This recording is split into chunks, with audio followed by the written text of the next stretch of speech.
warahmatullahi wabarakatuh. Dan selamat malam. Perkenalkan, nama saya Rachel Komisi. Saya akan membahas sesuatu yang sangat penting dalam tata bahasa Inggris, yaitu nomor 12 tense. Mengapa kita perlu mempelajari tesis? Karena tesis adalah dasar dari setiap kalimat dalam bahasa Inggris. Tesis membantu kita menyampaikan kapan suatu tindakan terjadi, apakah di masa lalu, sekarang, atau masa depan. Perbedaan kecil pada bentuk kata kerja bisa membawa makna seni. Karena itulah memahami tesis berarti memahami waktu dalam waktu. Apa itu tesis? Sebelum membahas satu persatu, mari kita pahami dulu apa arti tesis.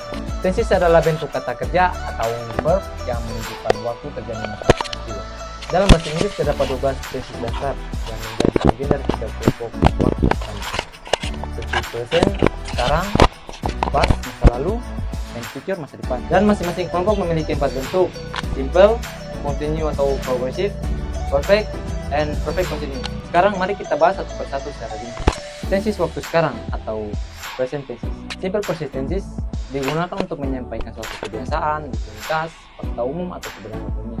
Contoh, I'm studying English every day. The sun rise in the east. Khusus untuk dipakai untuk orang ketiga tunggal tentang he, she, dan it. Kita tambahkan s ataupun es pada kalimat kata kerja. Contoh, she works at this hospital. 2. Present continuous tenses menunjukkan kegiatan yang sedang berlangsung pada saat ini atau bersifat sementara. Contoh, I'm speaking right now. He is studying at the library. Juga bisa digunakan untuk rencana dalam waktu dekat. Contoh, I'm meeting my friends tomorrow. Nomor 3. Present perfect tenses menunjukkan tindakan yang dimulai di masa lalu tetapi masih berhubungan dengan sekarang. Contoh, I have finished my homework. She has just arrived. Biasanya digunakan dengan kata kerja waktu seperti already, just, yet, ever, never, since, and for. Contoh, I have never been to Japan. Nomor 4. Present perfect continuous tenses menekankan lama waktu atau durasi dari suatu kegiatan yang dimulai di masa lalu dan masih berlangsung sampai sekarang. Contoh, I have been studying English for 2 hours. He has been working since morning. D. Tesis waktu lampau atau past tense. Nomor 5. Simple past tense menunjukkan kegiatan yang terjadi dan telah selesai di masa lalu. Contoh, I visit my grandmother yesterday. He play football last Sunday. Biasanya memakai keterangan waktu seperti yesterday, last week, ago, in 2022, and seterusnya. Nomor 6. Past continuous tense menunjukkan kegiatan yang sedang berlangsung pada waktu tertentu di masa lalu. Contohnya, I was ready when you called me. They were watching TV at 7 p.m. Digunakan juga untuk menunjukkan dua tindakan bersamaan di masa lalu. Yang satu berlangsung, yang satunya menginstruksi. Nomor 7. Past perfect tense. Past perfect tense menunjukkan bahwa suatu tindakan sudah selesai sebelum tindakan lain di masa lalu.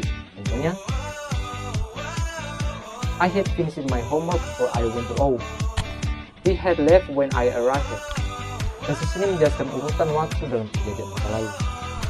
Nomor 8. Past perfect continuous tense.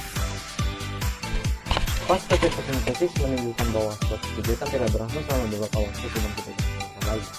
Contohnya, I had been studying for 2 hours before dinner. They had been waiting for 15 minutes before the bus came. Nomor 9. Simple future tenses.